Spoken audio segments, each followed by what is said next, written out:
자, 오늘의 빌런 나와 주시죠. 기대 인플레. 기대 인플레. 이거 아까 우리가 이제 붕어빵 얘기도 네. 하기로 했는데 검색해 보죠. 바로 검색창에 넘어가겠습니다. 기대 인플레. 자, 뉴스로 검색해 볼게요.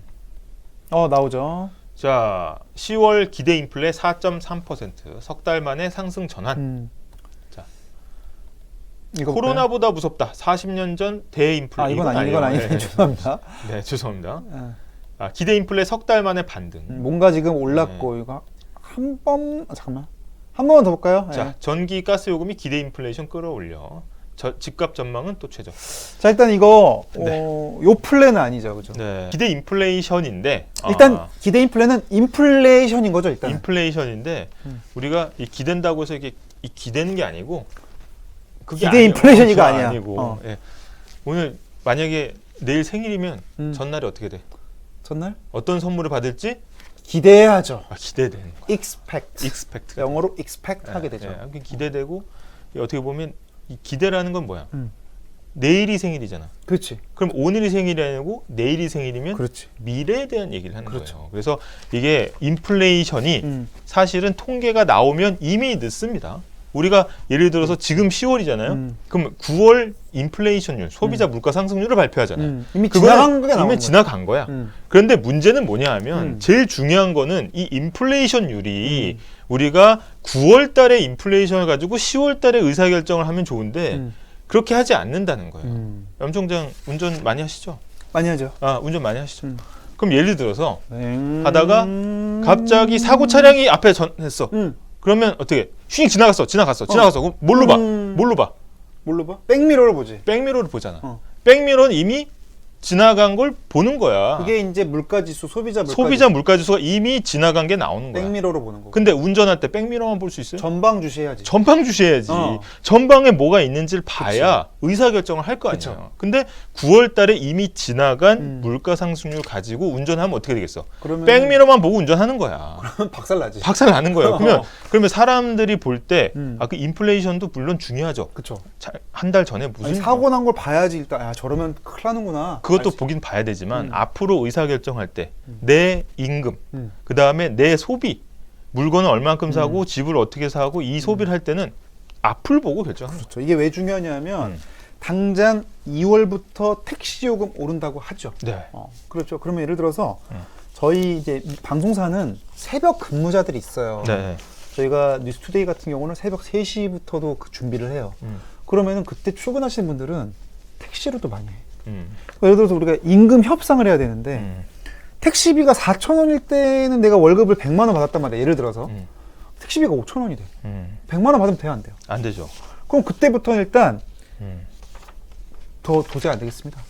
저 택시비도 오른다는데 월급 미리 올려주세요 얘기가 나오잖아요. 그렇죠. 그러니까 그래서 사실은 이런 중요한 임금 결정, 그다음에 협상 이런 것들은 이 백미러로 보고 하는 게 아니고 전방 주시로 하기 때문에 그쵸. 그렇기 때문에 기대 인플레이션이 실제 경제 활동에 영향을 많이 미칩니다. 그렇죠. 그래서 왜냐하면은 기대 인플레 이렇게 얘기하는 겁니다. 그냥 경제 주체들이 기대 심리를 가지고 내 소비나 뭐 가격 매기는 거를 다 바꾸기 때문에 미리. 그렇죠. 그래서 그걸 미리 알아야지 되는 거죠, 사실. 네. 그래서 기대 인플레를 한국은행에서 항상 이제 조사해서 발표를 합니다. 근데 이거는 일어난 게 아니잖아요.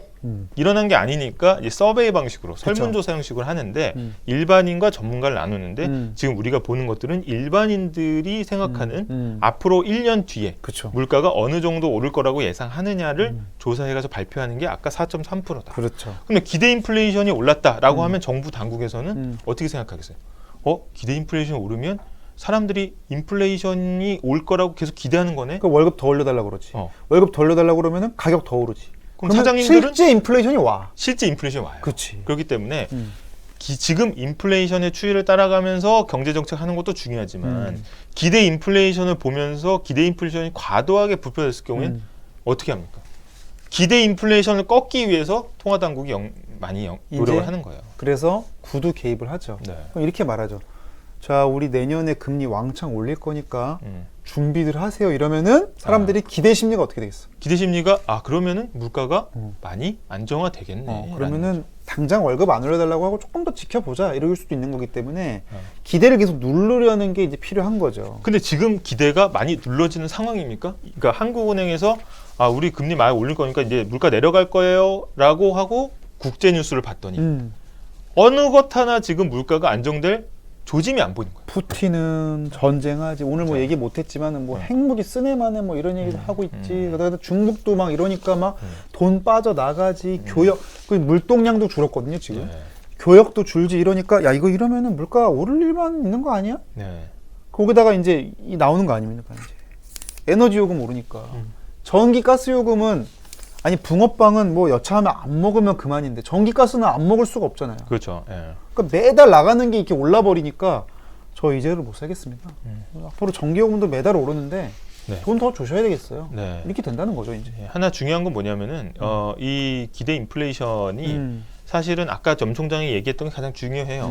그러니까 자기 실현적으로 기대가 진짜 인플레를 발생시킵니다. 그렇기 때문에 이걸 잡는 게 되게 중요하고 실제로 이 기대 인플레이션이 이제 연구조사 결과를 보면은 기대 인플레이션이 예를 들어서 1% 오르면 소비자 물가 상승률이 0.66% 오른다라는 연구 결과도 있어요. 그래서 이게 기대 인플레가 최근에 한국은행이 금리를 빠르게 올리면서 좀 누그러졌단 말이에요. 그래서 야 이제 이대로 가면은 그래도 금리 조금 이제 잡을 수 있는 거 물가 잡는 거 아니야 이랬는데 지금 다시 3개월 만에 다시 고개를 탁 든 거야 지금.